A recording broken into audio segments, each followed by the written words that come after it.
இருக்கேன். Okay, class எடுக்க முடியாது அவங்களால இப்போதைக்கு. அவங்க நல்லா ரெஸ்ட் எடுக்கட்டுமா? சரியா சாப்பிடாம தான் இந்த மாதிரி இருக்காங்க.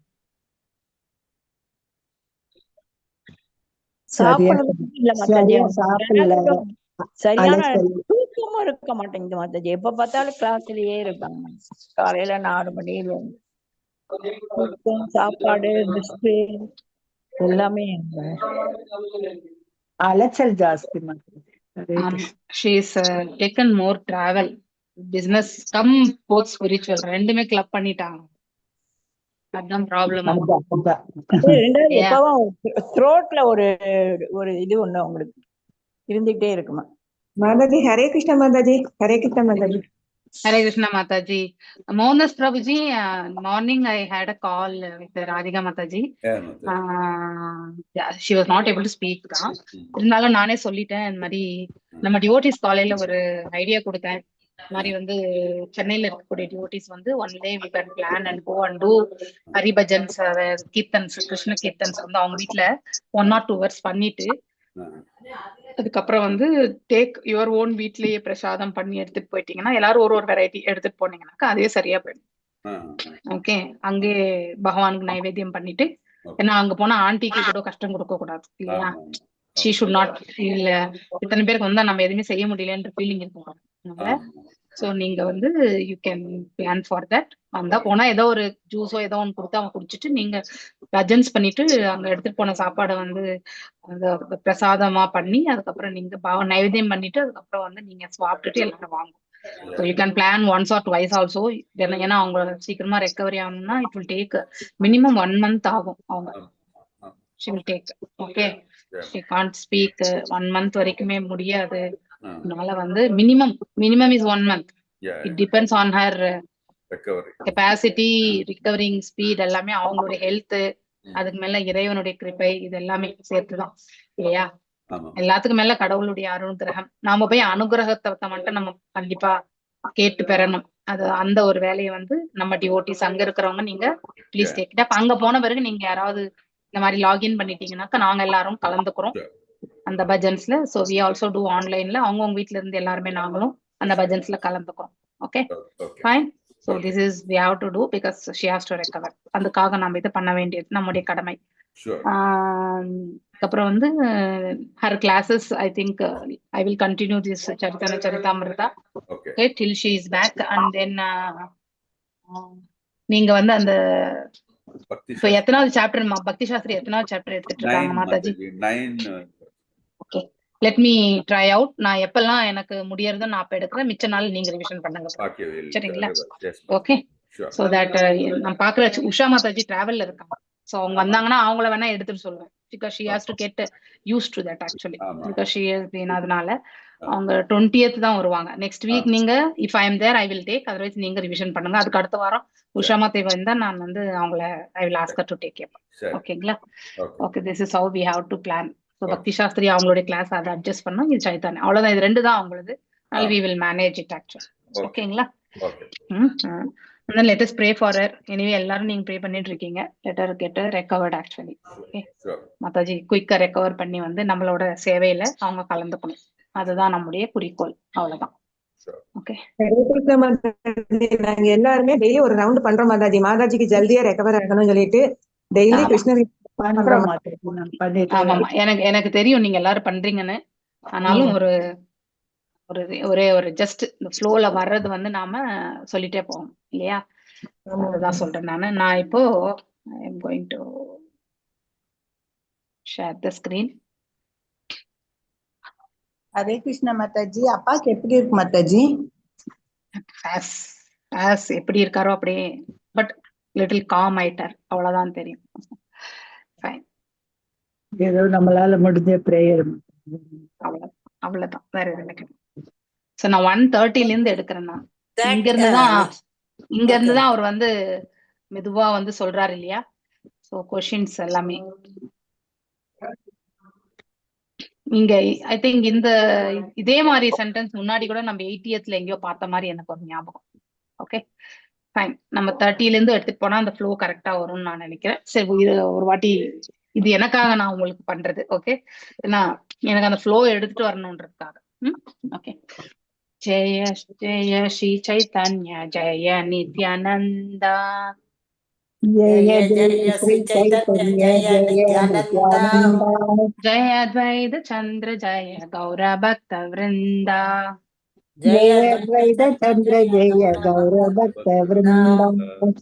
ஜெய ஜெய ஸ்ரீ சைத்தன்ய ஜெய நித்யானந்தா ஜெய ஜெய ஜெய ஜெய ஸ்ரீ ஸ்ரீ சைத்தன்ய சைத்தன்ய ஜெய ஜெய நித்யானந்தா நித்யானந்தா. ஜெய அத்வைத சந்திர ஜெய கௌர பக்த விருந்தா ஜெய ஜெய அத்வைத அத்வைத சந்திர ஜெய சந்திர கௌர ஜெய கௌர பக்த பக்தவிருந்தா. விருந்தா. எஸ் எஸ், எல்லாரும் ஒரு ஒரு ஸ்லோகமா வாசிங்கோ. நான் இந்த விளக்கத்தை மட்டும் வந்து till 37 வரைக்கும் will go and then you can have a continuation. Okay. So प्रभु काहे सूत्रेरा अर्थ बूझिए निर्मला तोमारा व्याख्या सुनी माना हायत अखिला वकीला. Yes, वासिंगो. प्रभु कहे सूत्रेर अर्थ बुझिए निर्मला तोमर व्याख्या सुनी மனய கயத்த விகல. அப்போது ஸ்ரீ சைத்தன்ய மகாபிரபு தமது மனதை வெளிப்படுத்தி கூறினார். என்னால் எல்லா சூத்திரங்களின் பொருளையும் மிக தெளிவாக புரிந்து கொள்ள முடிகிறது. ஆனால் உங்களது விளக்கங்கள் எனது மனத்தை குழப்புகின்றன. ஹரே கிருஷ்ணா. Okay. பர்பட் கூட படிங்க, பர்பட் கூட படிங்க மாதாஜி. பர்பட் கூட 2 வரி படிச்சிருங்க. வேதாந்த சூத்திரத்தில் ஒவ்வொரு சூத்திரத்தின் உண்மையான பொருளும் சூரிய ஒளியை போன்று தெளிவானதாகும். அந்த சூரிய ஒளியினை சங்கராச்சாரியாரும் அவரை பின்பற்றும் இதர மாயாவாதிகளும் தங்களது கற்பனையான விளக்கங்கள் என்னும் மேகத்தை கொண்டு மறைக்க முயல்கின்றனர். அதை எடுத்து வச்சேன் மாதாஜி, 6வது சாப்டர்ல இருங்க. ஓகே, அத கடைசியில பார்க்கலாம். அது இருக்கு.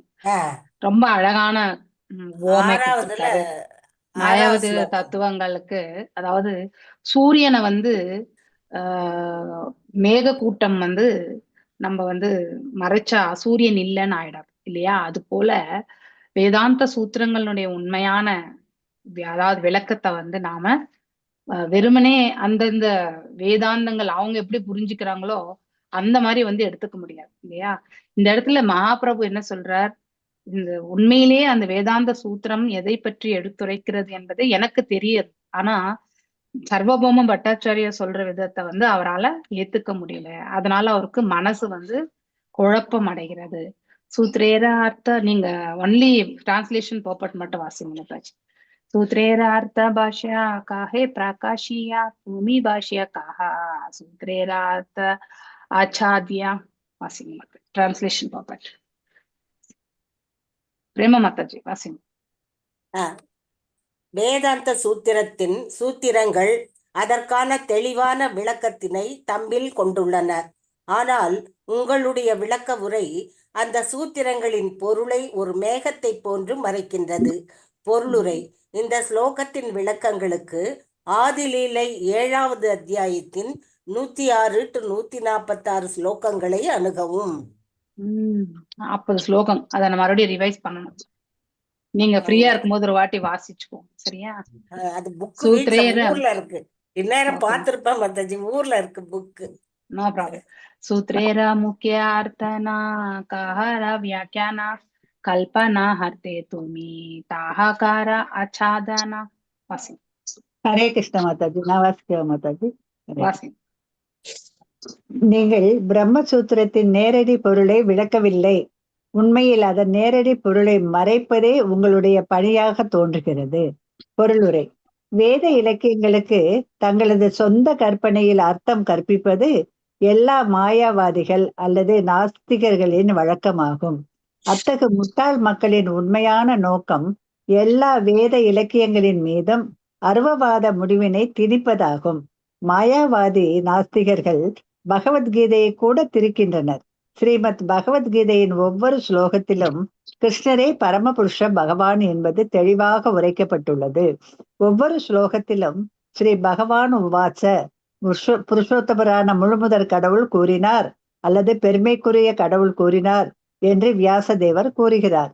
பெருமைக்குரிய கடவுள் பரமபுருஷரே என்பது தெளிவாக கூறப்பட்டுள்ளது. ஆனால் மாயாவாதி நாஸ்திகர்கள் பரம்பொருள் அருவமானது என்பதை நிரூபிக்க முயல்கின்றனர். தங்களுடைய தவறான கற்பனை அர்த்தங்களை எடுத்துரைக்கும் பொருட்டு அவர்கள் பலவிதமான வார்த்தை ஜாலங்களையும் இலக்கண விதிமுறை மாற்றங்களையும் உபயோகிக்க வேண்டியுள்ளது. இறுதியில் அவை மிகவும் அபத்தமாக மாறுகின்றன. எனவே எந்த வேத இலக்கியத்திற்கும் மாயாவாத விளக்க உரை அல்லது பொருளுரையினை யாரும் கேட்கக்கூடாது என்று ஸ்ரீ சைத்தன்ய மகாபிரபு குறிப்பிட்டுள்ளார். ஹரே கிருஷ்ண இதுதான் மாதாஜி. மாதாஜி அந்த இதுல இருக்கு 6வது ஸ்லோகத்துல 5வதுல 6 மாதாஜி. நீங்க இதுல வேணா பாருங்க Mataji. Okay, fine fine. Thank நான் you, பாக்குறேன், Bhakti. நான் Hare கடைசியில Krishna. பாக்குறேன். சோ இப்போ சர்வபௌம பட்டாச்சாரியா வந்து ஆஹ் பிரம்மசூத்திரம், வேதாந்த சூத்திரம், பிரம்மசூத்திரம் எல்லாம் ஒண்ணுதான். அத வந்து டைரக்ட் ஏன் நம்ம பகவத்கீதை வந்து ஆசிட்டிஸ் அப்படின்னு வந்து கொடுக்கப்பட்டிருக்குன்னா, அது உள்ளபடி வந்து அப்படியே எடுத்துரைக்கக்கூடியதுதான் ஆசிட்டிஸ் இல்லையா? அதனாலதான் வேதங்களுடைய நோக்கம் எதற்காக வந்து எடுத்துரைக்கப்பட்டிருக்கோ அதை அவ்வாறே நாம புரிந்து கொள்ள முயற்சி செய்ய வேண்டும். நம்முடைய புத்தி இல்லையா, நம்முடைய அறிவு அதற்கேற்றவாறு அதை புரிந்து அந்த மாதிரி வியாக்கியானங்கள் எல்லாம் நம்ம கண்டிப்பா எடுத்துட்டு வரோம். அது மிக மிக தவறானதாகும் இல்லையா? எவ்வாறு அதை புரிந்து கொள்ளணுமோ அவ்வாறுதான் நம்ம புரிந்து கொள்ளணும். அப்புறம் ஆபௌரேஷம் என்று எதற்காக சொல்லப்படுகிறது இல்லையா? வேதங்கள் எல்லாம் இறைவனிடத்திலிருந்து நேரடியாக பெறப்பட்டது. அதனால அதற்குரிய ஆத்தென்டிசிட்டி நம்ம வேற எங்கேயுமே தேட வேண்டியதே இல்லை. இப்போ அது எதற்காக அவ்வாறு எடுத்துரைக்கப்பட்டதோ அது அவ்வாறே நாம புரிந்து கொள்வதற்கு மட்டும் முயற்சி செய்ய வேண்டும். அருவவாதிகள் என்ன பண்ணுவாங்க? அவங்களுடைய கற்பனைக்கேற்றவாறு அவர்கள் யூகித்த வண்ணம் அதை வந்து மக்கள் மீது திணிக்கிறது. எதற்காக அவர்கள் திணிக்கணும்னா, அவர்களுடைய நம்பிக்கை வந்து அருவத்தன்மை மீது, பகவானுக்கு ரூபம் உண்டு என்பதை அவர்கள் ஏற்றுக்கொள்ளக்கூடிய இந்த நிலை கிடையாது. பகவான் வெறுமனே அரூபம் மட்டும்தான் அப்படின்னு நினைக்கக்கூடிய தன்மை. இப்ப மாயாவத ஏத்திஸ்ட், இது நாத்திகவாதிகள் கூட அதே மாதிரிதான். ஓகே, நாத்திகவாதிகள் இன்னும் ஒரு படி, அதாவது கடவுளை இல்லை என்று சொல்பவர்கள். சோ அவங்கள் நானே கடவுள் என்று சொல்லுபவர்களும் கூட இப்படிப்பட்டவர்கள் நாத்திகவாதிகள். ஆனா அருவவாதிகள் வந்து இறைவனுடைய ஆற்றலே மட்டும்தான், மேலும் அந்த ஆற்றலில் தான் பக்குவம் அடைந்தால் தானே கடவுள் அப்படின்னு சொல்லிட்டு அகம் பிரம்மாஸ்மினா நான் ஒரு ஆத்மா அப்படின்னு எடுத்துரைக்கிறது. ஆனா அந்த ஆத்மா நிலை கொண்டிருக்கக்கூடிய நிலை இறைநிலை ஆகும் பொழுது அவன் இறைவன் என்று சொல்லப்படுகின்றான். யாரால? மாயாவாதிகளால. ஏன்னா அவனால அந்த அதாவது தெய்வீகமான நிலையை உணர முடியும். உண்மையிலேயே ஆத்மாவுடைய நிலை வந்து அதுதான், அப்படிதான் எல்லா ஆத்மாக்களுமே இருக்கிறது. ஆனா அந்த நிலையை மறந்து நாம் என்ன பண்றோம்? இந்த பௌதிகத்துல வந்து உழண்டு கொண்டிருக்கிறோம். எப்பொழுது நாம நம்முடைய உண்மையான நிலையை மறந்து பௌதிகத்தோடு உழண்டு கொண்டிருக்கிறோமோ அது வரைக்கும் நாம ஆத்மா வந்து கலங்கப்பட்ட அல்லது கட்டுண்ட அப்படிங்கிற ஆத்மா தான். சோ விடுதலை அடைந்த ஆத்மாவுடைய நிலை இவ்வாறுதான் இருக்கும், தெய்வீகத்தன்மை கொண்டது. ஸோ அதுல ஒண்ணும் அவங்க பெருசா கண்டுபிடிக்கல. ஆனா அந்த தெய்வீகத்தன்மை கொண்டிருப்பதாலே நானே இறைவன் என்று, ஏன்னா அந்த தெய்வீக நிலை அடையும் பொழுது உள்ளதை உள்ளபடி உணரக்கூடிய பக்குவம் அவர்களுக்கு கிடைக்கும் இல்லையா? அதனால அவங்களால வந்து கடவுளுக்கு நான் சமம் என்ற அந்த நிலை வந்து ஏற்படுத்திக் கொள்கிறார்கள். அதுதான் மிக மிக தவறானது. த பிளெஸ்ட் லார்ட் இல்லையா? அதாவது பகவான் அவர் வந்து அனைத்தையுமே கொண்டவர், எம்பெருமான் அவர். அவருக்கு யாருமே எதுவுமே செய்ய வேண்டிய அவசியமும் கிடையாது இல்லையா? நாமெல்லாம் ஏதாவது வேலை எழுந்து ஜபம் பண்றோம், மாஸ்டரிட்டிஸ் எல்லாம் பண்றோம், சேரிட்டி பண்றோம், மறுபடியும் பகவத்கீதை படிக்கிறோம், பாகவதம் வாசிக்கிறோம் இல்லையா? இத்தனையுமே செய்யறோம், தானங்கள் செய்கிறோம், இதெல்லாம் செய்யறது மற்றும் வந்து பகவானுக்கு நைவேத்தியம் பண்றோம். இதெல்லாம் பகவான் கேட்கிறாரு நம்ம கிட்ட? எதுவுமே கேட்கறது இல்லை. உண்மையிலேயே அவர் கேட்பதெல்லாம் வந்து நம்முடைய நன்மைக்காக தான் கேட்கிறார். நீ இதெல்லாம் செய்தால் உனக்குத்தான் நன்மை இல்லையா? இப்ப நம்ம பிள்ளைகளுக்கு நாம அன்றாடம் சிறு பிராயத்துல இருந்து அவங்களுக்கு என்னெல்லாம் வேணும்ட்டு பார்த்து பார்த்து செய்யும் இல்லையா? ஏன்னா அவர்கள் ஏதுமறியாத நிலையில் இருப்பவர்கள் இல்லையா? ஆனா அதே பிள்ளைகள் வளர்ந்த பிறகு தாய் அந்த பொறுப்புகள் எல்லாம் சிலது எல்லாமே டிவைட் பண்ணிடுவான் இல்லையா? அப்போ அவனுடைய செயல்களை எல்லாம் அவனே செய்யணும். ஆனா தாயினுடைய வழிநடத்துதலை கேட்டு செய்யணும். அந்த வழிநடத்துதலை கேட்டு அந்த குழந்தை செய்தால் அந்த நன்மை யாருக்கு? அந்த குழந்தைக்கு. தாய்க்கு எந்த எதுவுமே எதிர்பார்ப்பு இருக்காது, வெறும் அன்பு பரிமாற்றங்கள் தான். அது போலதான் பகவானும் நமக்கு தாயுமானவர் தான். அதனால தாயாக இருக்கக்கூடிய அவர் நம்மிடத்தில் எதிர்பார்ப்பது வெறுமனே அன்பு, அவ்வளவுதான். இதெல்லாம் எக்ஸ்ட்ராவா நாம செய்யறது எல்லாமே நாம பக்குவம் அடையறதுக்காக. இதெல்லாம் செய்யாம போனா நமக்கு வந்து அவர் மீது வந்து அன்பு என்பதே இருக்காது. எங்குமே எக்ஸ்சேஞ்சஸ் இல்லையா? அதாவது ஒன்றை கொடுத்து நம்ம வந்து ஒருத்தருக்கு கொடுக்கும் பொழுதுதான் அவர்களிடத்துல நமக்கு உறவு முறையே வரும். ஒரு எதையுமே கொடுக்கலான்னாக்கா ரிலேஷன்ஷிப்பே வந்து வராது. அதனாலதான் இதெல்லாம் சாதன பக்தியில வந்து பரிந்துரைக்கப்பட்டிருக்கு. ஆனா ஒருவர் சாதன பக்தியை வந்து முக்தி அடைந்து விட்டால் பாவ பிரேமையில போகும்பொழுது இறைவனுக்கு தன்னையே அவர்கள் இறைவனிடத்துல அர்ப்பணித்திருப்பார்கள். அதனால அதுக்கு மேல அர்ப்பணிக்கிறதுக்கு வேற என்ன வேணும்? எதுவுமே தேவை கிடையாது. அந்த நிலையில அவங்க மேன்மையான ஒரு நிலையை அடைந்திருப்பார்கள். இறைவன் எல்லோருமே அந்த நிலையை அடையணும்ன்றதுதான் விரும்புறார். அப்பதான் அவருடைய உலகத்துல போய் நாம் இருக்க முடியும். சோ இதெல்லாமே இன்டர் லிங்க்டு ஒன்னொன்னா இல்லையா? இதெல்லாம் நம்ம புரிஞ்சுக்கிறோம். ஆனா இவங்க பேசக்கூடிய இந்த கற்பனையான வார்த்தைகள் இல்லையா, அவங்களுடைய ஒரு வேர்டே நம்ம வந்து இந்த ஆஹ் அதாவது ஒரு வேர்டு இருக்குன்னு வச்சுக்கோங்களேன். அதாவது நியம அக்ரஹா, நியமா நியமா பிளஸ் நியமா பிளஸ் அக்ரஹா, நியம ஆக்ரஹா, இப்படி பிரிச்சோம் இல்லையா? ஃபெயில்யூர் டு அக்செப்ட், அதுக்கப்புறம் வந்து ஃபெயில்யூர் டு ரிஜெக்ட் பண்றதுக்கும் சரி. அதாவது எதெல்லாம் ரிஜெக்ட் பண்ணணும், அதாவது பலன் தரும் இதெல்லாமே ரிஜெக்ட் பண்ணணும் இல்லையா? அக்செப்ட் பண்றது வெறுமனே தூய மீனிங் அந்த நியமாகிரகாலே வரும் இல்லையா? நியமா plus ஆக்ரஹா, நியமா plus அக்ரஹா.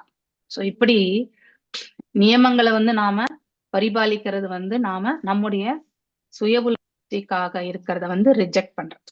Failure to reject and then accept, eager to accept. இது ரெண்டு கான்செப்ட் நம்ம படிச்சிருக்குமா இல்லையா? ஞாபகம் இருக்கா? பக்தி ரசாமிர்த சிந்துல. படிச்சிருக்கோம் மாதா, பக்தி ரசாமிர்த சிந்துல படிச்சு.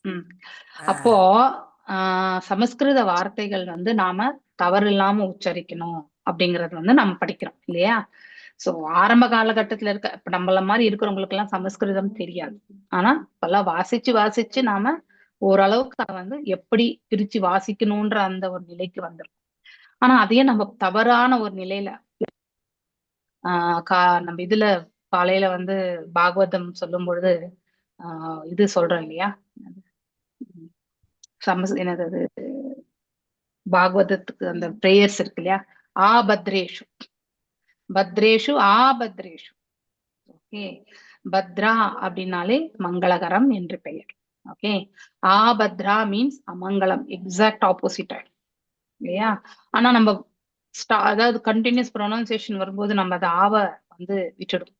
சோ அமங்கலமான இதுல இருந்து நமக்கு விடுதலை கிடைக்கும். சோ இது நித்தியம் பாகவத சேவையை பண்ணும்பொழுது நமக்கு அமங்கலங்கள் எல்லாமே நிவர்த்தி ஆகிறது என்பதுதான் அந்த பொருள். அதனால்தான் ஆபத்ரேஷம் சொல்லப்படுகிறது. மாதிரி நம்ம வார்த்தைகளுடைய அர்த்தங்களை வந்து நாம சமஸ்கிருதத்துல ரொம்ப அழகா உன்னிப்பா கவனிச்சு அது என்ன எடுத்துரைக்கிறதோ அதர் பிரகாரம் எடுத்துட்டு போகணும். சில வியாக்கியானங்கள் எல்லாம் நாம எப்படி ஒரு நாலேஜ் அர்த்தத்துல நாம தயாரா இருக்கிறோமோ அந்த ஆங்கிள் மட்டும்தான் நம்ம யோசிப்போம் இல்லையே. இது எல்லாருக்குமே இருக்கக்கூடிய ஒன்றுதான். அது மாயாவதினா இருக்கட்டும், பர்சனலிஸ்டா இருக்கட்டும், இம்பர்சனலிஸ்டா இருக்கட்டும். ஆனா நம்ம உள்ளதை உள்ளபடி நம்ம கண்டிப்பா தெரிஞ்சுக்க என்னைக்குமே முயற்சி பண்ணணும். நம்முடைய கற்பனையால நாம ஒன்றை யூகிக்க கூடாது. அது மிக மிக தவறு. மாயாவதிகள் நிறையவே யூகங்கள், ஏன்னா அவங்களுடைய உணர்தல். ஏன் அவங்க கற்பனையால யூகம் பண்றாங்க? ஏன்னா அவங்க வந்து அவங்களுடைய உணர்தல் வந்து அவங்களுடைய அக்செப்டன்ஸ் லெவலே வந்து ஆற்றல் தான், அதுக்கு மேல கிடையாது. பகவான் ஸ்வயம் இந்த பிரபஞ்சத்தில் இறங்கி வந்தாலும் கூட இல்லையா, அவர் அவதரித்து வந்தாலும் கூட அவருடைய உடலுமே நம்மள மாதிரி ஒரு பௌதீகம் என்று எண்ணக்கூடியவர்கள் தான். அவருடைய ரூபமே மாயை என்று எண்ணக்கூடியவர்கள் அவர். அதுதான் அப்படி இருக்கும் பட்சத்துல நாம அவங்களுடைய கருத்துக்களை நாம அவ்வாறே எடுத்துக்க முடியாது இல்லையா? பகவான் அவரே சொல்லியிருக்காரு, வேதங்களால் அறியப்பட வேண்டியவன் நானே என்று சொல்றார். அப்படி இருக்கும் பட்சத்துல நாம அவருடைய பர்சனல் ஃபார்ம் நிறைய இடங்கள்ல நாம ஸ்லோகங்கள் ரெஃபரன்ஸ் இருக்கு இல்லையா? அப்படி அந்த ரெஃபரன்ஸ் எல்லாம் இருக்கும் பொழுது அதையும் அவங்க எல்லாம் கூட வியாக்கியானங்கள் படிச்சிருக்காங்க. ஆனா ஏன் அதை அவங்க ஏத்துக்கல? ஏன்னா பேசிக்கலி அவங்களுடைய கோர் பிரின்சிபல் வந்து அருவம் மட்டும்தான் அவங்களால ஏத்துக்க முடியும். ரூபம் எல்லாம் அவங்களால ஏத்துக்க முடியாது. தட் அண்ட் ஆல் அவங்களுடைய ஒரு குறிக்கோளை நான் இப்படிதான் புரிஞ்சுக்குவேன், அப்படின்ற மனசை வந்து அவங்க திடப்படுத்தி கொண்ட பிறகு அதுக்கு அடுத்து வரக்கூடிய உண்மைகளை வந்து அவர்கள் ஏற்றுக்கொள்ள மாட்டார். அது அவங்களுடைய உணர்தல் இல்லையா? சோ அந்த மாதிரிதான் சைத்தன்ய மகாபிரபு வந்து ரொம்ப அழகா ஆக்சுவலி சேசடைஸ் சர்வபம் பட்டாச்சாரியா இல்லையா? So அதுதான் இந்த நம்ம வியாக்கியானத்துல நம்ம வாசிக்கிறது. Therefore, Chaitanya Mahaprabhu remark, no one should hear from another மாயாவ. இதுக்கு ஒரு ஸ்லோகமே இருக்கு, சர்வ நாஸ்தின்னு ஏதோ ஒரு ஸ்லோகம் வரும். ஆக்சுவலி சரிதாமிரத்திலே வருது. ஓகே, அவங்க மாயாவாதிகளுடைய வியாக்கியானங்களை நம்ம படிச்சோம்னா நம்ம வந்து நம்ம உண்மையிலே வேத சாஸ்திரங்கள் என்ன எடுத்துரைக்கிறதுன்றத வந்து புரிந்து கொள்ளாம எக்காலத்திலுமே புரிஞ்சுக்க முடியும் அப்படின்றது. உபனிஷத் சப்தேஹே முக்கிய அர்த்த ஹாயா से अर्थ मुख्य व्यास सूत्रे साबाकाया. Yes, translation. मुख्य अर्थ है से अर्थ मुख्य व्यास सूत्रे साबाकाया. சைத்தன்ய மகாபிரபு தொடர்ந்தார், வேதாந்த சூத்திரம் எல்லா உபனிஷத்தங்களின் சாரமாகும். எனவே உபனிஷத்துக்களில் இருக்கும் நேரடி அர்த்தமானது வேதாந்த சூத்திரம் அல்லது வியாச சூத்திரத்திலும் பதிவு செய்யப்பட்டுள்ளது. பொருளுரை: ஸ்ரீல பக்தி சித்தாந்த சரஸ்வதி தாகூர் உபனிஷத் என்னும் வார்த்தையை தமது அனுபாஷ்ய உரையில் விளக்கியுள்ளார். அவரது விளக்கத்தை பெற ஆதிலீலை 2வது அத்தியாயத்தின் 5வது ஸ்லோகத்தினையும் 7வது அத்தியாயத்தின் 106 மற்றும் 108வது ஸ்லோகங்களையும் அணுகவும். Hare Krishna Mataji, thank you. Okay, second சாப்டரா? அப்புறமா ஃப்ரீயா இருக்கும்போது இதை வந்து ரெஃபர் பண்ணி பாருங்க. ஓகே, 7th சாப்டர்ல 1 அப்ப நமக்கு அது ரெஃபரன்ஸ் நல்லா வரும். ஓகே, அனுபாஷ்யம் என்ற நூலில் பக்தி சித்தாந்த சரஸ்வதி தாகூரார் சொல்லியிருக்காரு. நீங்க ஸ்லோகம் சொல்ல வேண்டாம், ஏன்னா வேஸ்ட் ஆகும். நீங்க இது மட்டும் டிரான்ஸ்லேஷன் பர்பட் மட்டும் படிங்க. முக்கியார்த்த சாதியாகார கௌணார்த்த கல்பனா அவித்யா விருத்தி சாதிகார சப்தேர லக்ஷணா. எஸ், படிங்க. ஒவ்வொரு சூத்திரத்துக்குமே சூத்திரத்தின் அர்த்தத்தை எந்த விளக்க விரையின்றி ஏற்க வேண்டும். இருப்பினும் நீங்களோ நேரடி அர்த்தத்தை புறக்கணித்து விட்டு உங்களுடைய கற்பனையான வியாக்கியானத்தை முன்மொழிகிறீர்கள். அப்படின்னா டைரக்டா என்ன சொல்றாங்க அததான் எடுக்கணும். அதை விட்டுட்டு நாம வந்து நம்ம புரிஞ்சுக்கிற விதத்துல நாம எடுத்துரைக்க கூடாது. ஓகே, பரமானேர மத்திய ஸ்ருதி பரமான பிரதான ஸ்ருதே ஹே முக்கிய ஹர்த்தா காஹே சே பரமானா. இதர பிராமணங்கள் உள்ள போதிலும் வேத பிராமணமே பிரதானமானதாக ஏற்கப்பட வேண்டும். நேரடியாக புரிந்து கொள்ளப்படும் வேத வாக்கியங்கள் அந்த பிரமாணங்களில் முதல் தரமானவை.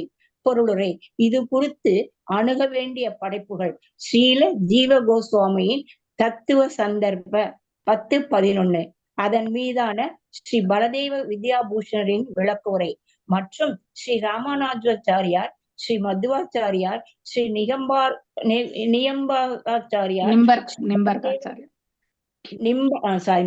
நிம்பார்காச்சாரியர், ஸ்ரீ பலதேவ வித்யாபூஷணர் ஆகியோரால் விளக்கப்பட்டுள்ள பிரம்மசூத்திரத்தின் பின்வரும் ஸ்லோகங்கள்: சாஸ்திர யோனித்வாத் 1.1.3, தர்கா பிரதிஷ்டானா 2.1.11 மற்றும் ஸ்ருதேஸ்து சப்த மூலத்வாத் 2.1.27. சர்வ சம்பாதினி என்னும் தமது நூலில் ஸ்ரீல ஜீவ கோஸ்வாமி குறிப்பிட்டார். பிரத்யக்ஷ பிரமாணம், வேத வார்த்தை, வரலாற்று குறிப்புகள், அனுமானம் முதலிய 10 விதமான பிரமாணங்கள் உள்ளன. அவை அனைத்தும் பொதுவாக பிரமாணங்களாக ஏற்கப்படும் போதிலும் வேத வார்த்தைகளை படித்து அதனை தமது சொந்த அனுபவத்தினால் அணுகி அல்லது விளக்கமளித்து தமது கொள்கைகளை முன்வைக்கும் நபர் நிச்சயமாக 4 வகையான குறைபாடுகளுக்கு உட்பட்டவர் ஆவார். அதாவது புலன்கள் தவறிழைத்தல், மாயையின் வசப்படுதல், ஏமாற்றுதல், பக்குவமற்ற புலன்களை கொண்டிருத்தல் ஆகியவற்றிற்கு அவர் உட்பட்டவர். பிரமாணம் சரியாக இருந்தால் கூட பௌதீக குறைபாடுகளினால் தவறாக வழிநடத்தப்படும் அபாயம் அங்கே உண்டு. நேரடி அர்த்தத்தை ஏற்பதே சிறந்ததாகும். வியாக்கியானம் என்பது பக்குவமன்றி போவதற்கும் வாய்ப்பு உள்ளது. எனவே நேரடி அர்த்தம் மட்டுமே பிரமாணமாக கருதப்பட வேண்டும் என்பதே இறுதி முடிவாகும். வியாக்கியானங்களை பிரமாணமாக ஏற்க முடியாது. ஆயினும் அவற்றினை பிரமாணத்தின் சாட்சியாக ஏற்கலாம்.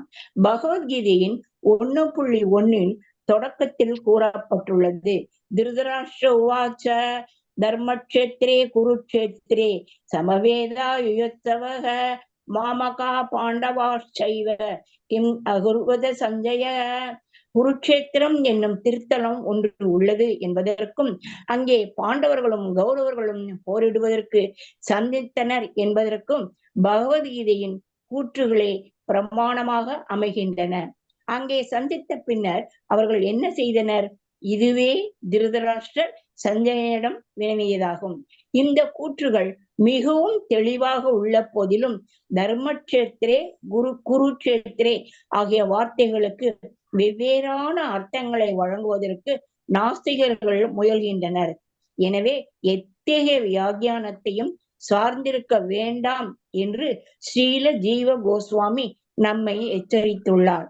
ஸ்லோகங்களை உள்ளது உள்ளபடி எந்த ஒரு வியாக்கியானமும் இல்லாமல் எடுத்துக்கொள்வது சிறந்ததாகும். ஹரே கிருஷ்ணன். இந்த ஸ்லோகத்துல வந்து என்னன்னா டைரக்ட் எப்படி பகவத்கீதா ஆஸ் இட் இஸ் வந்து சொல்லப்பட்டிருக்கோ அதே மாதிரி எந்த ஒரு வேதாந்தத்தினுடைய வேதங்களுடைய வியாக்கியானங்கள் வந்து அது எவ்வாறு எந்த நோக்கத்திற்காக எடுத்துரைக்கப்பட்டிருக்கோ அந்த வியாக்கியானம் என்ன எடுத்துரைக்கிறதோ அதை அவ்வாறே புரிந்து கொள்வதற்கு நம்ம முயற்சி பண்ணணும். ஓகே, சோ ஜீவேரா ஹாசி விஸ்தா தோயி சாங்கிய கோமாயா ருதி வாக்கியா சேவி ஆஹா பவித்ராஹாயா. டிரான்ஸ்லேஷன். சைத்தன்ய மகாபிரபு. நான் படிக்கட்டுமா? சைத்தன்ய மகாபிரபு தொடர்ந்தார். சங்கும் பசுஞ்சாணமும் உயிர்வாழிகள் சிலவற்றின் எலும்பும் மலமுமே. ஆனால் வேத வாக்கின்படி அவை மிகவும் தூய்மையானவை என்று கருதப்படுகின்றன. பொருளுரை: வேத கொள்கைகளின்படி எலும்பும் மலமும் பொதுவாக அசுத்தமானவையாக கருதப்படுகின்றன. எலும்பு அல்லது மலத்தினை தீண்டினால் உடனடியாக குளிக்க வேண்டியது அவசியம். இது வேத வாக்காகும். இருப்பினும் சங்கு மிருகத்தின் எலும்பு என்ற போதிலும் பசுஞ்சாணம் மிருகத்தின் மலம் என்ற போதிலும் அவை மிகவும் புனிதமானவை என்றும் வேதங்கள் உரைக்கின்றன. அத்தகு வாக்கியங்கள் முரண்பட்டவையாக தோன்றினாலும் வேதவாக்கு என்பதன் அடிப்படையில் சங்கும் பசுஞ்சாணமும் புனிதமானவை என்னும் உண்மையினை நாம் ஏற்றுக்கொள்கிறோம். ஹரே கிருஷ்ணா. கரெக்ட் இல்லையா? ஸ்டூல் அண்ட் போன்ஸ் அதை டச் பண்ணா நாம ஃபர்ஸ்ட் போய் குளிக்கணும். அதுக்கப்புறம் தான் நாம வந்து எதையுமே தொடணும். அந்த மாதிரி அது வேதங்கள் பிரகாரம். ஆனா ஸ்டில் அதாவது பசுஞ்சாணத்தை நம்ம தொட்டா நம்ம வந்து எந்த போய் ஸ்நானம் பண்ணணும்ன்ற இங்க எதுவுமே கிடையாது. அதே மாதிரி வந்து சங்கை தொட்டாலும் நம்ம ஸ்நானம் பண்ணணும்ன்ற அவசியம் கிடையாது இல்லையா? சோ அதனால என்ன விளக்கத்தை கொடுத்துருக்காங்களோ அதுக்கு ஏத்ததை வந்து நாம கண்டிப்பா அக்செப்ட் பண்ணணும். ஸ்வத பரமானா வேத சத்ய ஹேகாயா லக்ஷணகாரிலே ஸ்வதா பாரமான்யஹானஹயா. ஹரே கிருஷ்ண மாதாஜி. வேத கூற்றுகள் சுய பிரமாணம் கொண்டவை. அவற்றில் உரைக்கப்பட்ட விஷயங்களை ஏற்க வேண்டியது அவசியம். நாம் அவற்றிற்கு நமது கற்பனைக்கு தகுந்தாற்போல் விளக்கமளித்தால் வேதங்களின் அதிகாரத்தன்மை உடனடியாக இழக்கப்படுகிறது. பொருளுரை: நேரடியாக உணர்தல், அனுமானம், வரலாற்று குறிப்பு, வேதங்கள் ஆகிய 4 வகையான பிரமாணங்களில் வேத பிரமாணமானது தலையாயதாக ஏற்கப்படுகின்றது. வேத பிரமாணத்திற்கு நாம் வியாக்கியானம் வழங்க விரும்பினால் நாம் என்ன செய்ய விரும்புகின்றோமோ அதன் அடிப்படையில் ஏதேனும் ஒரு வியாக்கியானத்தை நாம் கற்பனை செய்தாக வேண்டும். அந்த வியாக்கியானம் முதலில் ஒரு ஆலோசனையாக அல்லது அனுமானமாக முன்வைக்கப்படுகிறது. எனவே அந்த வியாக்கியானம் உண்மையானது அல்ல. வேதங்களின் சுய பிரமாணத்தை தன்மை அங்கே இழக்கப்படுகிறது. திருஷ்யதே து வேதாந்த சூத்திரம் 2.1.6 என்னும் சூத்திரத்திற்கு விளக்கமளிக்கையில் ஸ்ரீமத் மத்வாச்சாரியர் பவிஷ்ய புராணத்திலிருந்து பின்வரும் மேற்கோளை முன்வைக்கின்றார். ருக் யஜுர் சாம மாதர்வாஸ்த பார்த்தம் பஞ்சராத்திரகம் மூல ராமாயணம் சைவ வேத இத்யேவ சப்திதாக புராணானி யானிக வைஷ்ணவானி விதோ விதுகு ஸ்வத பிரமாண்யம் ஏதேஷாம் நாத்ர கிஞ்சித் விசாரியதே. ரிக்வேதம், யஜுர்வேதம், சாமவேதம், அதர்வவேதம், மகாபாரதம், பஞ்சராத்திரம், மூல ராமாயணம் ஆகியவை அனைத்தும் வேத இலக்கியங்களாக கருதப்படுகின்றன. பிரம்ம வைவர்த்த புராணம், நாரதீய புராணம், விஷ்ணு புராணம், பாகவத புராணம் போன்ற வைஷ்ணவ புராணங்களும் வேத இலக்கியங்களே. எனவே அந்த புராணங்கள் மகாபாரதம் மற்றும் ராமாயணத்தில் கூறப்பட்டுள்ளவை அனைத்தும் சுய பிரமாணம் கொண்டவை. அங்கே வியாக்கியானங்களுக்கு அவசியம் ஏதும் இல்லை. பகவத்கீதையும் மகாபாரதத்தினுள் வருகிறது. எனவே பகவத்கீதையின் எல்லா கூற்றுகளும் சுய பிரமாணம் கொண்டவை. அவை வியாக்கியானத்திற்கு அவசியமில்லை. அவ்வாறு நாம் வியாக்கியானம் வழங்கினால் வேத இலக்கியத்தின் ஒட்டுமொத்த அதிகார தன்மையும் இழக்கப்படுகிறது. ஹரே கிருஷ்ண மாதாஜி. தேங்க்யூ மாதாஜி. மாதாஜி, பிரமாணம்னா எவிடன்ஸ் மாதாஜி. ஆமா, எவிடன்ஸ். பிரமாணம் என்றால் எவிடன்ஸ். சப்த பிரமாணா பிரமாணம் அதாவது அப்படின்னு சொல்றாங்க. ரெஃபரன்ஸ் இல்லையா, அதுக்கு மேற்கோள் காட்டுறது. அது மாதிரி எவிடன்ஸ், ப்ரூஃப் கேட்போம் இல்லையா, இது எங்க சொல்லப்பட்டிருக்கு எப்படி. இப்போ ஃபார் எக்ஸாம்பிள் பகவத்கீதையில வந்து பகவான் பேசுறார், அதை விட கிரேட் எவிடன்ஸ் எதுவுமே கிடையாது. பிகாஸ் ஆத்தென்டிசிட்டி யார்கிட்ட இருந்து வருது, டைரக்டா பகவானே சொல்றாரு இல்லையா. அதுக்கு மேல வந்து பிரமாணம் நமக்கு எதுவுமே தேவையே இல்லை இல்லையா. சப்த பிரமான், அனுமான் பிரமான் இல்லையா, பிரம்மனுக்கு வந்து சொன்னாங்க. அப்புறம் வந்து பிரத்யக்ஷ பிரமான் இல்லையா. பிரத்யக்ஷ பிரமாணம் அப்படின்னும் போது நமக்கு டைரக்டா நம்ம மீனிங் எடுத்துக்கிறது இல்லையா. சோ அப்படின்னா நமக்கு இந்த கண்ணால பாக்குறது மட்டும்தான் நம்ம ஒத்துக்குவோம். அந்த மாதிரி அதை மட்டும்தான் நம்ம புரிஞ்சுக்க முயற்சி பண்ணணும். சிலதெல்லாம் நம்ம கண்ணால பார்க்க முடியாத சூழ்நிலையில இருக்கும். இப்போ அவ்வியக்த நிலையில இருக்கிறது பத்தி நாம எப்படி கற்பனை பண்ண முடியாது இல்லையா. அவ்வியக்த நிலையில இருக்குன்றத வந்து வேதசாஸ்திரம் நமக்கு சொல்லியிருக்கு. அதை நம்ம அது அவ்வியக்தமாகவே நாம் எடுத்துக்கொள்ளணும் அப்படிங்கிற அந்த மனசு நமக்கு இருக்கணும். அதை எடுத்துட்டு நம்ம அது அவ்வியக்தம் அப்படிங்கிறது நமக்கு எப்படி தெரியும் அப்படின்னு நினைக்கிறது வந்து அது வந்து மிக தவறான கருத்து. That means you are not believing த வேதாஸ் இல்லையா. வேதங்கள்ல என்ன சொல்லப்பட்டிருக்கோ அது அவ்வாறே எடுத்துக்கொள்ளக்கூடிய மனப்பக்குவத்தை வளர்க்கும். ஸோ இந்த வேத ஸ்டேட்மெண்ட்ஸ் ஆர் செல்ஃப் எவிடென்ட் அப்படின்னா வேத சாஸ்திரங்களுக்கு மேல எதுவுமே நமக்கு எவிடன்ஸ் தேவையே கிடையாது. அதுவே வந்து செல்ஃபா வந்து தனக்கே வந்து ஒரு எவிடன்ஸா ஒரு வேதத்தை வந்து இன்னொரு வேதம் கொண்டு நாம வந்து கரெக்டா ரெஃபர் பண்ண முடியும் இல்லையா. இப்ப பாகவதம்ல நிறைய இடங்களை நாம எல்லாம் நம்ம பாக்குறோம்னா ரெஃபரன்ஸ் பகவத்கீதையுடைய ஸ்லோகங்கள் எத்தனையோ ரெஃபரன்ஸா பாக்குறோம் இல்லையா. ஒரு வேதத்திற்கு இன்னொரு வேதம் என்று எடுத்து நாம் என்ன பண்றோம், ரெஃபரன்ஸா கொடுக்கணும். அப்ப நம்ம இரண்டும் ஒன்று போல இருக்கும்பொழுது நாம அதை இதுக்கு மேல ஆத்தென்டிக் இன்ஃபர்மேஷன் வேற எதுவுமே கிடையாதுன்றத வந்து நாம புரிஞ்சுக்கிறதுக்கு முயற்சி பண்ணணும். Whatever is stated there must be accepted. வேதங்கள்ல என்ன எடுத்துரைக்கப்பட்டிருக்கோ அதை அப்படியே ஏற்றுக்கொள்ளக்கூடிய மனப்பக்குவம். ஆனா நம்முடைய புத்தி கெட்டினவருக்கு நாம அதை எப்படி புரிஞ்சுக்கிறோமோ அவ்வாறு நாம் அதுக்கான அதாவது வியாக்கியானம் நம்ம எடுத்துட்டு வந்தா அது மிக மிக தவறானது இல்லையா. சோ அத்தாரிட்டி அப்ப என்ன ஆகும்னாக்க வேதங்களுடைய நோக்கமே அங்க வந்து it is defeated, will be losing that. அதனாலதான் நீங்க பண்ணக்கூடாது. இங்க ஆல்ரெடி சொல்லியிருக்காங்க பாருங்க, 4 டைப்ஸ் ஆஃப் எவிடன்ஸ். நாம இது வரைக்கும் 3 தான் படிச்சிருக்கோம் இல்லையா. பிரத்யக்ஷம் என்பது டைரக்ட் பர்செப்ஷன் இல்லையா. அடுத்து ஹைப்போதீசிஸ் தான். ஹைப்போதீசிஸ் வந்து ஹனுமான் பிரமாணம். ஹிஸ்டாரிக்கல் ரெஃபரன்ஸ் வந்து நம்ம சரித்திரத்துல நடந்த நிகழ்வுகள், இது வந்து ரெஃபரன்ஸ் காட்டும் இல்லையா. சோ அது வந்து யார் சொல்லுவாங்க, நம்ம சப்த பிரமாணத்துல இருந்து கேட்போம். அப்புறம் 4வது வந்து வேதிக் ரெஃபரன்சஸ், வேத எவிடன்ஸ் வச்சு நம்ம சொல்றோம் இல்லையா. இப்ப ஹிஸ்டரின்னு எடுத்துக்கிட்டீங்கன்னா ராமாயண மகாபாரதத்துல அநேக நிகழ்வுகள் எல்லாமே பாஸ்ட் டைம்ஸ் எல்லாம் நடந்திருக்கு. அதை வச்சு நம்ம சொல்லலாம். இப்ப வந்து முண்டக உபனிஷத், கதோ உபனிஷத் இதெல்லாம் வர்றது வந்து வேத reference. So this 4 types. So ஆனா இந்த லாஸ்ட் 2மே வந்து ரெஃபரன்சஸ். அது வந்து சப்த பிரமாணத்துலதான் அது கீழே தான் வரும். லாஸ்ட் ஒண்ணு ஹிஸ்டாரிக்கல் ரெஃபரன்ஸ், இன்னொன்னு வந்து வேதங்கள். இது ரெண்டுமே வந்து சப்த பிரமாணத்துக்கு கீழே இருக்கும். டைரக்ட் பர்செப்ஷன் வந்து நம்ம அப்படியே புரிஞ்சுக்கிறதுக்கு. அப்படின்னா இந்த குறையுடைய புலனோடையே அவ்வாறே நாம புரிந்து கொள்ள முயற்சி செய்யறது வந்து டைரக்ட் பர்செப்ஷன். அது எல்லா சமயத்திலுமே ரைட்டா வராது. சில சமயத்துல கரெக்டா இருக்கும், சில சமயத்துல கரெக்டா இருக்காது. ஹைப்போதிக்கல்னா அவருக்கு வந்து கற்பனையால போயிட்டு இப்படி இருக்கும் அப்படி இருக்கும்னு யூகம் பண்றது, அது வந்து ரைட்டா வரவே வராது. ஆனா வேதங்கள் மற்றும் வந்து ஹிஸ்டாரிக்கல் ரெஃபரன்சஸ் அதை வச்சு நாம பார்க்கும்பொழுது நமக்கு அது that is the right way. If you want to interpret the Vedic version, we must imagine an interpretation. அந்த மாதிரி இமேஜின் பண்ண வேண்டியதில்லை. நாம அன்றாட வாழ்க்கையில நடக்கக்கூடிய நிகழ்வுகளை வச்சு நாம இதே போன்றதுன்னு நம்ம வந்து ஓமை எடுத்து வரைக்கும் ஒரு எவிடன்ஸ் வேணா அந்த மாதிரி கொடுக்கலாமே தவிர இதுதான் அதுன்னு நம்ம சொல்ல முடியும், அது தவறு இல்லையா? ஒரு நிலையை விளக்கறதுக்கு ரெஃபரன்ஸ் கொடுக்கலாமே ஒழிய சிலதெல்லாம் சிம்பிளா நம்ம வந்து ரெஃபரன்ஸ் கொடுத்தா அது அழகா வரும், நம்மளால புரிஞ்சுக்க முடியும்.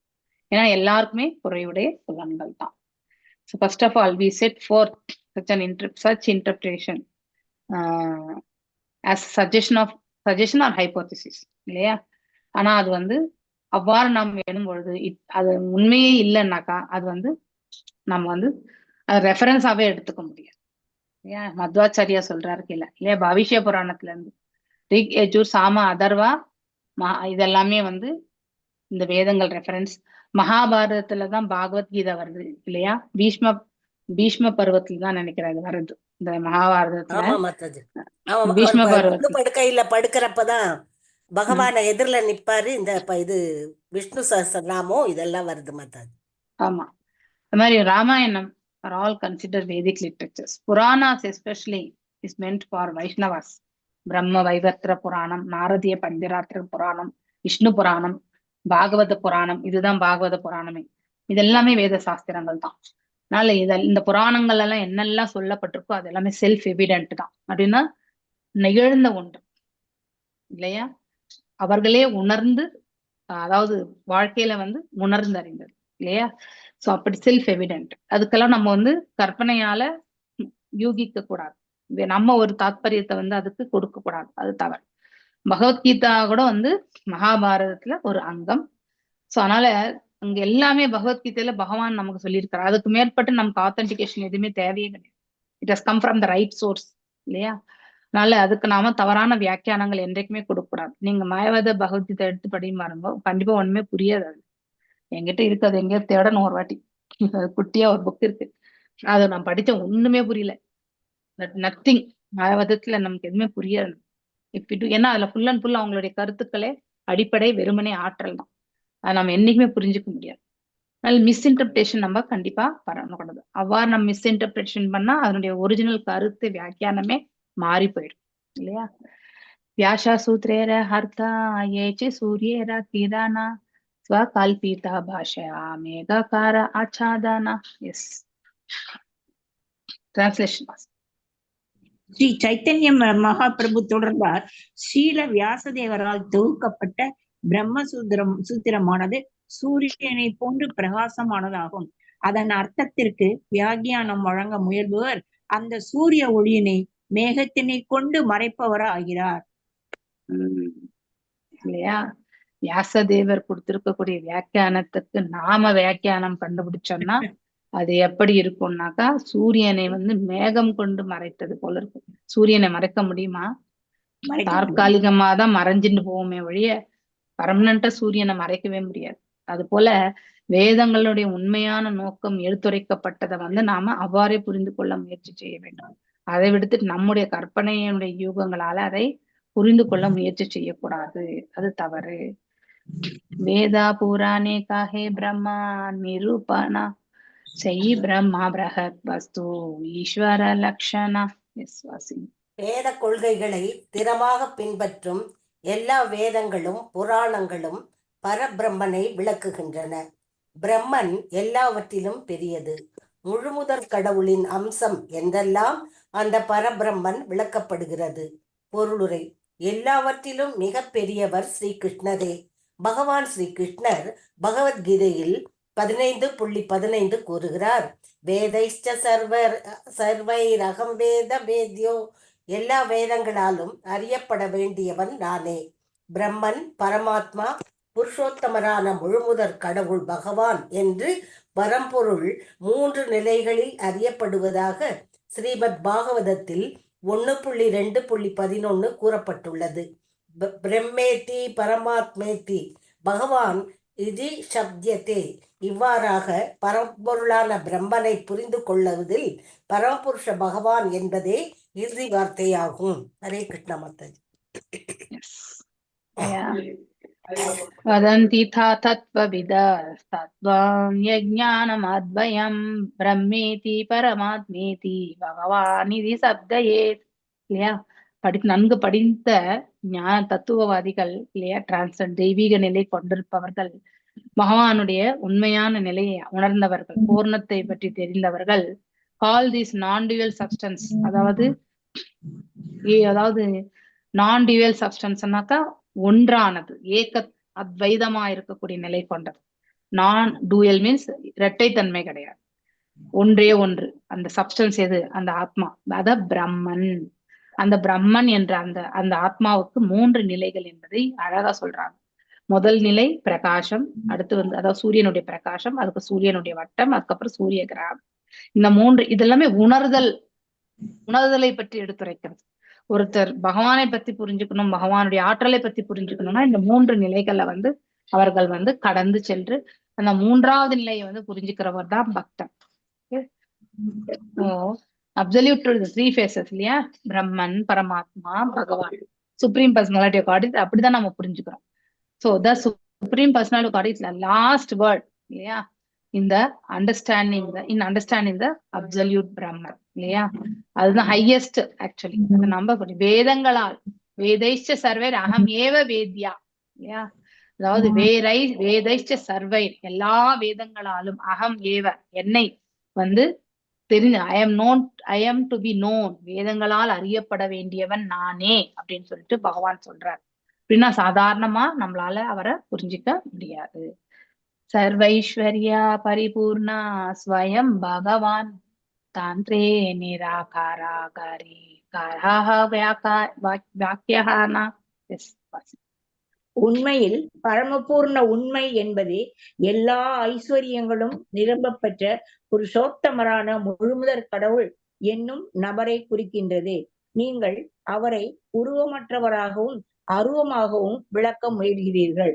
பொருளுரை: பிரம்மன் என்றால் பிருகத்தத்துவ, எல்லாவற்றிலும் பெரியது என்று பொருள்.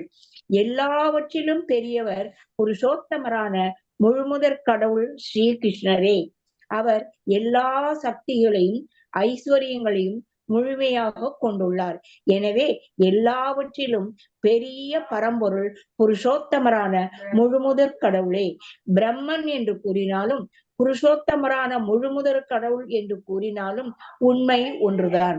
ஏனெனில் அவை இரண்டிற்கும் வேறுபாடு இல்லை. பகவத்கீதையில் 10.12 அர்ஜுனன் கிருஷ்ணரை பரம் பிரம்ம பரம் தாம என்று ஏற்றுக்கொண்டான்.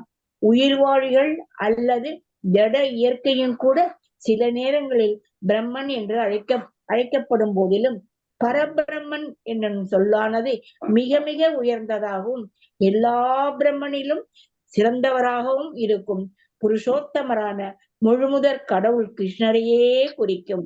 அவர் எல்லா ஐஸ்வர்யங்களும் நிரம்பியவர். அதனால் எல்லா செல்வம், எல்லா பலம், எல்லா புகழ், எல்லா அழகு, எல்லா அறிவு மற்றும் எல்லா துறவியினையும் அவர் தன்னகத்தே கொண்டுள்ளார். அவர் என்றென்றும் நபராகவே இருக்கின்றார், என்றென்றும் முழுமுதற் கடவுளாகவே இருக்கின்றார். பரமனை அருவமானதாக விளக்குவதற்கு யாரேனும் முயன்றால் பிரம்மன் என்பதன் உண்மையான பொருளை அவர் சிதைக்கின்றார். ஹரே கிருஷ்ண மாதா. ஹரே கிருஷ்ண மாதா. ரொம்ப அழகான வியாக்கியானம் இது இல்லையா? சோ நம்ம பகவான், அதாவது ஹையஸ்டா அருவவாதிகள் எதை நினைக்கிறாங்க? பிரம்மனை நினைக்கிறாங்க. ஆனா அதையும் தாண்டி பகவானுடைய ரூபம் என்பது நாம புரிஞ்சுக்க முயற்சி பண்ணணும். அதுதான் வேதங்களை எடுத்துரைக்கிறது இல்லையா? சோ நம்ம முன்னாடி வேதைஷ்டாஹி படிச்சோம்ல, இப்போ இந்த இடத்துல வேதைஷ்டா சர்வை அகம் ஏவ வேத்யா, வேத ஏவ வேத்யா இல்லையா? வேதங்களால் அறியப்பட வேண்டியவன் நான் அந்த புருஷோத்தமன் அப்படின்னு பகவானே சொல்றாரு. அப்ப அங்க ரூபம் என்பது பர்சனல் ஃபார்ம் ரொம்ப ரொம்ப இன்சிஸ்ட் பண்ணி தான் சொல்லியிருக்காரு.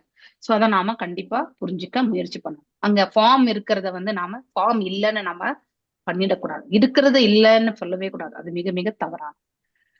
Absolute truth is a person இல்லையா? பகவான் 6 விதமான வைபவங்களை கொண்டவர், அவர் ஆப்புலன்சஸ்.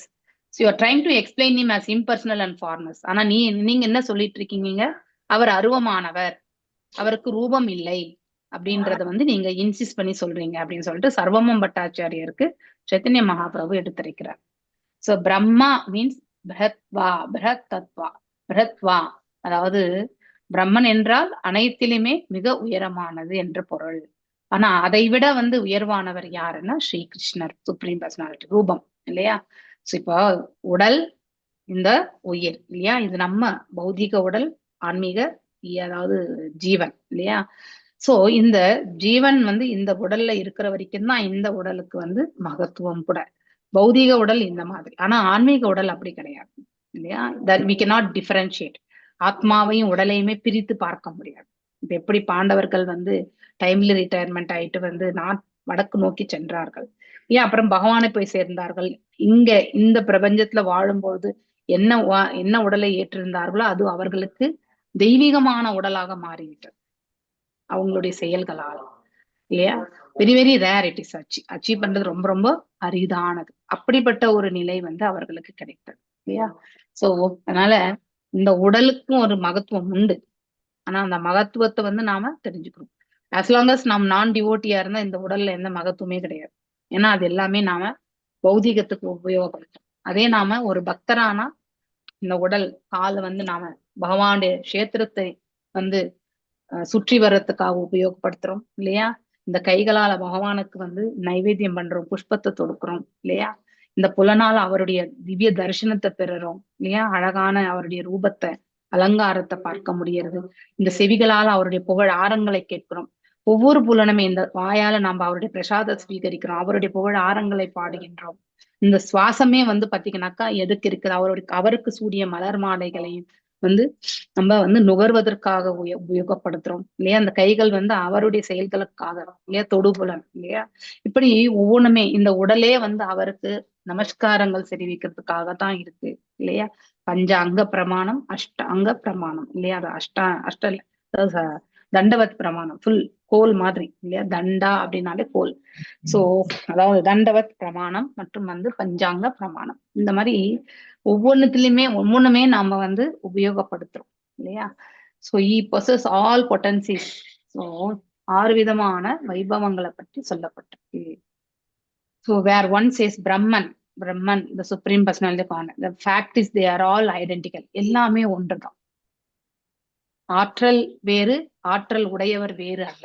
ஆற்றல் உடையவர் இருந்தாதான் ஆற்றலை பற்றி நம்மளால உணர முடியும். ஆற்றல் உடையவர் இல்லை என்றால் ஆற்றல் எங்கிருந்து வருதுன்னு நமக்கு எப்படி தெரியும் இல்லையா? இப்போ ஒரு கண்டெய்னர் இருக்கு, சக்திமான் மாதிரி வந்து சக்திமான் இல்லையா? இப்ப வந்து ஒரு கண்டெய்னர் இருக்கு, இப்ப பால் இருக்கு இல்லையா? பசுவினிடத்துல இருந்து பால் கறக்குறோம். அந்த பால் வந்து கறக்கும் பொழுது ஒரு குறிப்பிட்ட மெஷர்மெண்ட் எடுக்கும் இல்லையா?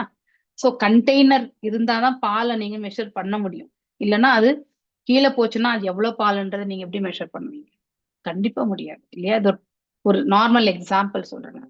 அதுபோல பகவானுடைய ஆற்றல் வந்து எல்லையற்றது. ஆனாலும் அதை ஆற்றலை நம்ம உணர்ந்துட்டு இருக்கோம்னா அது எங்கிருந்து வருதுன்றதை நம்ம தெரிஞ்சுக்கணும். சோர்ஸ் எங்கன்னு நம்ம கண்டிப்பா தெரிஞ்சுக்கணும். சோர்ஸ் இல்லாம ஒரு ஆற்றல் வராது. இப்போ வந்து என்ஜினே நீங்க வந்து கார் என்ஜின் ஸ்டார்ட் பண்ணணும்னா அந்த ஃபியூயல் வந்து அந்த இதுக்கு போகணும், இக்னைட் பண்றதுக்கு இல்லையா? எரிபொருள் வந்து சப்ளை ஆனாதான் அந்த என்ஜின் வந்து ஸ்டார்ட் ஆகும் இல்லையா? அது போல நம்ம அந்த லிக்விட் போனாதான் அந்த இடத்துல செயல்படும். லிக்விடோ கேஸ் இருந்தா கேஸோ இல்லையா? இப்ப சூரிய ஒளி இருந்தா அதை வந்து அப்படியே எலக்ட்ரிக்காக கன்வெர்ட் பண்ணி நம்ம வந்து உபயோகப்படுத்துறோம். ஆனா அந்த மாதாஜி இக்னிஷன், எஸ், இப்போ ஒரு உதாரணம் மாதாஜி, மழை பெய்யுது மாதாஜி, செம்பரம்பாக்கம் ஏரியில 1000 கன அடி தண்ணியில வெளியில விடுறாங்கன்னு சொல்றாங்க. அப்ப அதுல கொள்ளளவு நிறைய இருந்ததுனால தானே அந்த அளவு தண்ணி வெளியில விட முடியுங்கிறத நம்ம புரிஞ்சுக்க முடியும். அந்த அணை இருந்ததுனால தானே மாதாஜி அத்தனை அளவு தண்ணி வெளியில போகுதுன்னு நம்ம தெரிஞ்சுக்கலாம். கரெக்ட். அதனால நம்ம வந்து அது கண்டெய்னர் கண்டிப்பா தேவை. ஒரு பாட்டு, அதாவது ஒரு ஆஹ் நம்ம வந்து என்னது குடம் இல்லையா? குடத்துல வந்து நீர் நிரப்பி வைக்கும் பொழுதுதான் அந்த நீரினுடைய அளவு என்னன்னு நம்மளால சொல்ல முடியும் இல்லையா? சோ நீரை வந்து அது பாட்டுக்கு நதியிலயும் கடல்லயும் போயிட்டு இருந்தா நீங்க எப்படி குவான்டிட்டியை மெஷர் பண்ணுவீங்க இல்லையா? அது போல ஆற்றலை நாம கொண்டிருக்கவருடைய அந்த இதை வச்சுதான், கொண்டிருப்பவர் இல்லை என்றால் ஆற்றலை நம்மளால அளக்க முடியாது.